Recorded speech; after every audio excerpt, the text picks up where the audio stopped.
Ineligible ITC பத்தி போட்ட வீடியோல இன்னும் நிறைய பேருக்கு நிறைய டவுட்ஸ் இருக்கு போல. ஒரே கமெண்ட்ஸா வந்திருந்தது. ஸோ அந்த கமெண்ட்ஸ் எல்லாம் பார்த்துட்டு சரி கண்டிப்பா ரிப்ளை பண்ணலாம் அப்படிங்கிறதுக்காக தான் இன்னைக்கு இந்த வீடியோ. அவங்க கேட்டிருக்கிற கொஸ்டின்ஸுமே நிறைய பேருக்கு இருக்கிற காமன் டவுட்ஸ் தான். ஸோ அதனால கண்டிப்பா உங்களுக்கும் இந்த வீடியோ யூஸ்ஃபுல்லா தான் இருக்கும். ஸோ வீடியோ போறதுக்கு முன்னாடி ஜிஎஸ்டி இந்தியா டெய்லியை சப்ஸ்கிரைப் பண்ணிக்கோங்க. இப்போ ஃபர்ஸ்ட் கொஸ்டின் பாத்தீங்கன்னா, ரெண்ட் அ கேப் அது எலிஜிபிளா இன்எலிஜிபிளா அப்படின்னு கொஸ்டின் கேட்டிருந்தாங்க. இதுல இன்னொருத்தர் என்ன கேட்டிருந்தாருன்னா, சார் நான் ரெட் டாக்ஸில வாங்குறேன், இல்ல ரெட் டாக்ஸிக்கு நான் வண்டி வாங்கி கொடுக்குறேன், அதாவது ரெட் டாக்ஸி மூலமா எனக்கு பணம் வருது, ஸோ அப்போ இதுக்கு எனக்கு ஜிஎஸ்டி எலிஜிபிள் இல்லையா, இப்படிலாம் கொஸ்டின்ஸ் இருக்கு. ஸோ பொதுவா ரெண்ட் அ கேப் அப்படிங்கிறது எம்ப்ளாயீஸ்க்காக நாம ப்ரொவைட் பண்ணக்கூடியது. ஸோ எப்போ நம்ம எம்ப்ளாயீஸ்க்காக ரெண்ட் அ கேப் ப்ரொவைட் பண்றோமோ இது வெல்ஃபேருக்கு கீழே கண்டினியூ ஆகும். ஸோ இப்போ ஒன்ஸ் இது வெல்ஃபேர் அப்படிங்கிறதுனால இன்எலிஜிபிள் ஐடிசி தான்.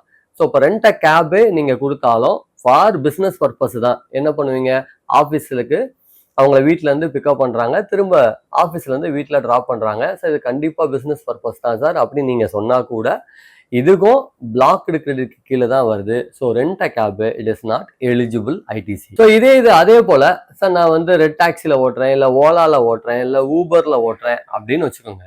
இப்போ நீங்கள் எப்போல்லாம் ரெண்ட்டு ஓலாலையோ இல்லை ஊபர்லையோ இல்லை ரெட் டாக்ஸி இந்த மாதிரி நிறையா பிளாட்ஃபார்ம் இ காமர்ஸ் பிளாட்ஃபார்ம் மூலமாக நீங்கள் வண்டி ஓட்டுனீங்கன்னா நீங்கள் ஜிஎஸ்டி எதுக்குமே கலெக்ட் பண்ண மாட்டீங்க. ஸோ இப்போ அவங்க தான் என்ன பண்ணுவாங்கன்னா உங்களுக்காக ஜிஎஸ்டியை கலெக்ட் பண்ணி பேமெண்ட் பண்ணுவாங்க. அப்போ உங்களுக்கு இது எக்ஸம்டட் சர்வீசஸ் ஆகும். அதாவது டிரைவர் எல்லாத்துக்குமே எக்ஸம்டட் சர்வீசஸ் ஆகும். ஸோ நீங்கள் ஜிஎஸ்டி கலெக்ட் பண்ண வேண்டிய அவசியம் இல்லை. அப்போ நீங்கள் ஜிஎஸ்டி கலெக்ட் பண்ண வேண்டிய அவசியம் இல்லை அப்படிங்கிறதுனால நீங்கள் வாங்கின வண்டியோட ஐடிசியவும் நீங்கள் கிளைம் பண்ண முடியாது. சார் இல்லை நான் எந்த இ காமர்ஸ் பிளாட்ஃபார்ம் கீழேயும் ஓட்டல, நானே என்னோட ஓன் நேம்ல நான் கம்பெனியை ரன் பண்ணிட்டு இருக்கேன், இப்போ எனக்கு ஐடிசி கிளைம் பண்ணலாமா அப்படின்னா தாராளமாக கிளைம் பண்ணலாம். ப்ரொவைடர் நீங்கள் என்ன பண்ணணும் அப்படின்னா 20 லட்ச ரூபாய்க்கு மேலே உங்களோட டர்ன் ஓவர் கண்டிப்பாக தாண்டிடுச்சு அப்படின்னா நீங்கள் ஜிஎஸ்டி வாங்கணும். ஸோ ஒன்ஸ் ஜிஎஸ்டி வாங்கிட்டீங்க அப்படின்னா அந்த காரோட ஐடிசி எலிஜிபிள் ஆகும். பட் ஸ்டில் உங்களுக்கு 5% ஜிஎஸ்டி நீங்கள் பேமெண்ட் பண்ண ஆரம்பிச்சிட்டிங்கன்னா தென் அந்த ஐடிசியும் நீங்கள் கிளைம் பண்ண முடியாது. ஸோ அப்போ ரெண்ட் அ கேபை பொறுத்த வரைக்கும் எப்பயுமே நீங்கள் கம்பெனி ரிசீவ் பண்ணீங்கன்னா அது இன்எலிஜிபிள் ஐடிசி தான். அதே போல் வாடகைக்கு வண்டி ஓட்டுறவங்களுக்குமே காரோட ஐடிசி ஈவன் தோ எலிஜிபிள் ஐடிசியாக இருந்தால் கூட நீங்கள் கலெக்ட் பண்ணி பேமெண்ட் பண்ணுறது வெறும் 5% அட் கன்செஷனல் ரேட்டுங்கிறதுனால நீங்கள் அந்த ஐடிசியை கிளைம் பண்ண முடியாது. அதே மாதிரி மொபைல் ஃபோனோட ஐடிசியை கிளைம் பண்ணலாமா அப்படின்னு கொஸ்டின் கேட்டிருந்தாங்க.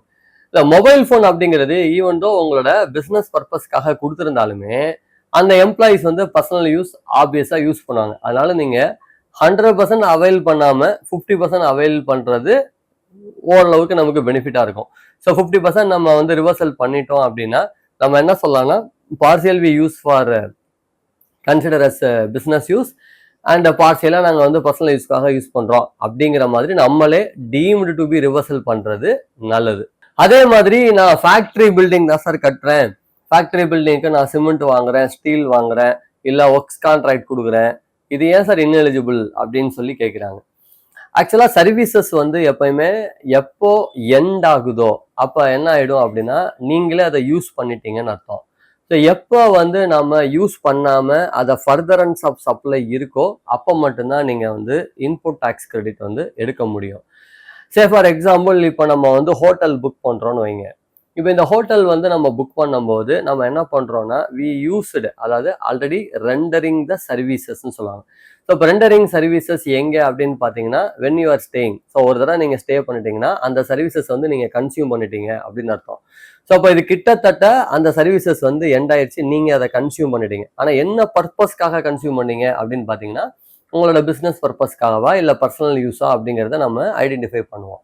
ஸோ இங்கே அதே போல் நம்ம ஒர்க்ஸ் கான்ட்ராக்டோ இல்லை சிமெண்டோ ஸ்டீலோ அப்படிங்கிறப்போ இந்த இடத்துல ப்ரொடெக்டிங் மை ஆஃபீஸு. ஸோ இது நம்ம என்ன சொல்லுவோம்னா இந்த ஃபேக்ட்ரி பில்டிங் இல்லைன்னா என்னால் பிஸ்னஸே ரன் பண்ண முடியாது அப்படிங்கிறதான் சொல்லுவோம்.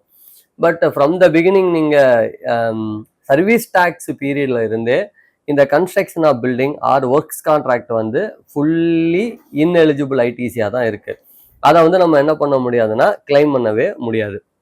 அண்ட் ஈவன் ஜிஎஸ்டிலையுமே கூட என்ன சொல்லியிருக்காங்க அப்படின்னா ineligible ITC, அதாவது இது வந்து blocked credit அப்படின்னு சொல்றாங்க 17 subsection 5. ஸோ அப்போ நீங்க சிமெண்ட் வாங்கினாலும் சரி, ஸ்டீல் வாங்கினாலும் சரி, கன்ஸ்ட்ரக்ஷனுக்காக எது வாங்கினாலுமே அது ineligible ITC தான். அப்போ இந்த ineligible ITC நம்ம சொல்றோம் சார், ரைட்டு. இப்போ நான் வந்து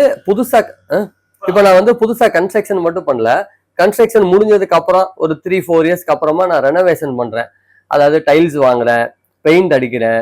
அப்ப இதெல்லாம் சார் இதுவுமே ineligible ITC தான். So for factory. அப்போ பெயிண்டோ ஸ்டீலோ இல்ல இந்த வால்பேப்பரா எதுவா இருந்தாலும் சரி, அட்டாச் டு த எர்த் அப்படின்னு சொல்லுவாங்க. ஸோ எதெல்லாம் அட்டாச்சு டு த எர்த் ஆகுதோ அதை வந்து இம்மூவபிள் ப்ராப்பர்ட்டி அப்படின்னு சொல்லுவாங்க. அப்ப எப்போ அது இம்மூவபிள் ப்ராப்பர்ட்டி ஆகுதோ, இம்மூவபிள் ப்ராப்பர்ட்டி அப்படிங்கிறது ஜிஎஸ்டி வந்து அட்ராக்ட் ஆகாது. ஸோ அப்போ ஒன்ஸ் அது கன்ஸ்ட்ரக்ட் ஆகி இம்மூவல் ஆயிடுச்சு அப்படின்னா அது எக்ஸம்டட் கீழே வந்துடும் under the GST act. So அப்போ அதுக்கான ஐடிசியை நீங்கள் எதையுமே கிளைம் பண்ண முடியாது.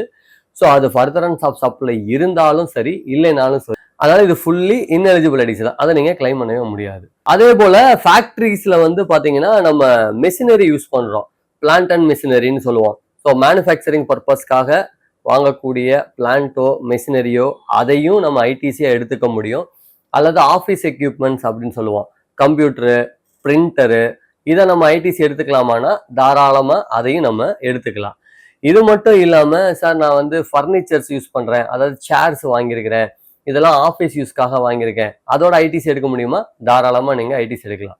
ஸோ இப்போ ஏசி தாராளமாக எடுக்கலாம். ஸோ இதில் வந்து எந்த விதமான ரெஸ்ட்ரிக்ஷன்ஸும் கிடையாது. இதனுடைய ஐடிசி நீங்கள் எடுத்துக்கலாம். இங்கே ஃபர்னிச்சர் அப்படின்னு வரும்போது இது அட்டாச்சு ஃபர்னிச்சரா இல்லை மூவபிள் ஃபர்னிச்சரா நம்ம பார்க்கணும். அட்டாச்சு ஃபர்னிச்சர் நீங்கள் இன்டீரியரே பண்ணி அட்டாச் டு த எர்த்துனா அது கிட்டத்தட்ட ineligible ஐடிசிக்கு வந்துடும். ஏன்னா அது வந்து அட்டாச் டு த எர்த்துங்கிற மாதிரி ஆயிடும். ஸோ நீங்கள் ஆஃபீஸில் யூஸ் பண்ணுற சோஃபா, சேர்ஸ் இதெல்லாம் வந்து மூவபிளாக இருந்தது அப்படின்னா இதை நீங்கள் வந்து எலிஜிபிள் ஐடிசியாக நீங்கள் தாராளமாக கிளைம் பண்ணிக்கலாம். அதே போல் இந்த கிஃப்ட் கொடுக்குறாங்கல்ல, இப்போ வந்து கேலண்டர் அடிச்சு கொடுக்குறாங்க, அப்புறமா டைரி எடுத்து கொடுக்குறாங்க, கீ செயின்ஸ்லாம் கொடுக்குறாங்க, இதெல்லாம் வந்து எலிஜிபிள் ஐடிசியா இல்லை ineligible ஐடிசியா அப்படின்னு பார்த்தீங்கன்னா இது ஆக்சுவலாக எப்போல்லாம் நம்ம வந்து கிஃப்டா, அதாவது இலவசமாக கொடுக்குறோம் அப்படின்னா அது ineligible ஐடிசி தான். ஆனால் சில பேர் அதை வந்து சேல்ஸ் ப்ரொமோஷனாக, இப்போ ஃபார் எக்ஸாம்பிள் நான் வந்து ஒரு 2 பொருள் வாங்கினீங்கன்னா ஒரு பொருள் வந்து இலவசம், அதாவது 2 செட் வாங்கினீங்கன்னா ஒரு செட் இலவசம், 2 ஃபேண்ட் வாங்கினீங்கன்னா ஒரு ஃபேண்ட் இலவசம், இல்லைன்னா இந்த பொருள் வாங்கினீங்கன்னா இந்த பொருள் இலவசம் அப்படின்னு சொல்லும்போது அந்த இடத்துல ஜிஎஸ்டி ஐடிசி வந்து நீங்கள் கிளைம் பண்ண முடியும். ஸோ நீங்கள் சேல்ஸ் ப்ரொமோஷனாக பண்ணீங்கன்னா நீங்கள் கொடுக்கக்கூடிய கிஃப்ட்டு கூட அதுக்கு ஐடிசி வந்து அலவுடு. பட் எப்போ வந்து ஜீரோ வேல்யூவில் நீங்கள் இலவசமாக அவங்ககிட்ட பணமே வாங்காமல் இலவசமாக ஒரு பொருளை நீங்கள் கொடுக்கும்போது அது பிளாக்டு கிரெடிட் கீழே வந்துடும். ஸோ அப்போ கிஃப்ட் வந்து பிளாக்டு கிரெடிட் கீழே வந்ததுனால அது ineligible ஐடிசியாக மாறிடும். நீங்கள் அதை ஐடிசியாக கிளைம் பண்ண முடியாது. அதே போல் இந்த இன்சூரன்ஸில் நிறைய பேருக்கு டவுட் இருக்குது. நான் என்ன சொன்னேன்னா, நீங்கள் லைஃப் இன்சூரன்ஸாக இருந்தாலும் சரி இல்லை மெடிக்ளைம் இன்சூரன்ஸாக இருந்தாலும் சரி அது ineligible ஐடிசியில் தான் வரும். ஆனால் அந்த ஐடிசி கூட இப்போ நம்ம கிளைம் பண்ண வேண்டிய அவசியம் இருக்காது, ஏன்னா அவங்க நில் ரேட்டடில் கொண்டு வந்துட்டாங்கன்னு சொன்னோம். பட் ஸ்டில் கம்பெனிக்கு வந்து அந்த இன்சூரன்ஸுக்கு வந்து ஸ்டில் 18% கலெக்ட் பண்ணுறாங்க. அந்த 18% கலெக்ட் பண்ணுறத வந்து நம்மளால கிளைம் பண்ண முடியுமானா முடியாது அப்படிங்கிறது நம்ம போன வீடியோவில் பார்த்தோம். பட் இதை தவிர்த்து சில இன்சூரன்ஸ் இருக்கு. என்ன அப்படின்னு பார்த்தீங்கன்னா, ஃபேக்ட்ரிக்கு யூஸ் பண்ணக்கூடிய ஃபயர் இன்சூரன்ஸ் ஆகட்டும் அல்லது ஸ்டாக் இன்சூரன்ஸாக இருந்தாலும் சரி. ஸோ நீங்கள் பில்டிங் ப்ரொடெக்ஷனுக்காகவோ அல்லது ஸ்டாக் ப்ரொடெக்ஷனுக்காகவோ நீங்கள் இன்சூரன்ஸ் போட்டிங்கன்னா அந்த இன்சூரன்ஸ் வந்து எலிஜிபிள் ஐடிசி கீழே வரும். அதே போல் குட்ஸ் இன் டிரான்சிட் சொல்லுவாங்க. நீங்கள் குட்ஸ் இன் டிரான்சிட்னா நீங்கள் வந்து ட்ராவல் பண்ணுற, அதாவது குட்ஸை வந்து ஒரு இடத்துல இருந்து இன்னொரு இடத்துக்கு மூவ் பண்ணுறதுக்காக நீங்கள் இன்சூரன்ஸ் போட்டிருக்கீங்க அப்படின்னா அந்த இன்சூரன்ஸு எலிஜிபிள் தான். அது மட்டும் இல்லாமல் கேஷ் இன் டிரான்சிட்னு சொல்லுவோம். ஸோ நான் கேஷ் எடுத்துகிட்டு போய் பேங்க்கில் டெபாசிட் பண்ணுறதுக்காக நான் இன்சூரன்ஸ் எடுக்கிறேன், அது எலிஜிபிளானா அதுக்கும் கண்டிப்பாக எலிஜிபிள் ஐடிசி தான். ஸோ அப்போ இன்சூரன்ஸை பொறுத்த வரைக்கும் ஃபேக்ட்ரிக்காகவோ அல்லது கம்பெனி பில்டிங்காகவோ அதே போல் ஸ்டாக்குக்காகவோ நீங்கள் இன்சூரன்ஸ் எடுத்தீங்கன்னா அது எலிஜிபிள் ஐடிசிக்கு கீழே தான் வரும். ஸோ இது வரைக்கும் நீங்கள் கேட்ட எல்லா கொஸ்டின்ஸுக்குமே வந்து நான் ரிப்ளை பண்ணுறேன். நிறைய பேர் ரிப்பீட்டடாக கொஸ்டின்ஸ் கேட்டிருந்தீங்க. ஸோ அதனால நான் மேக்ஸிமம் நீங்கள் கேட்ட எல்லா கேள்விக்குமே வந்து நான் பதில் சொல்லிட்டேன். இன்னமும் உங்களுக்கு இதில் இன்னும் டவுட் இருக்குது சார் அப்படின்னா அதையும் நீங்கள் கமெண்ட் பண்ணுங்கள். இந்த வீடியோவை உங்களோட ஃப்ரெண்ட்ஸுக்கு உங்க கூட ஒர்க் பண்றவங்களுக்கு இல்லை உங்களை மாதிரி அக்கௌண்டண்டா இருக்கிறவங்களுக்கும் ஷேர் பண்ணுங்க. டெஃபினட்டா அவங்களுக்கும் இது ஹெல்ப்ஃபுல்லா இருக்கும். ஸோ லைக் பண்ணுங்க, ஷேர் பண்ணுங்க, உங்களோட டவுட்ஸ் எல்லாம் கமெண்ட் பண்ணுங்க.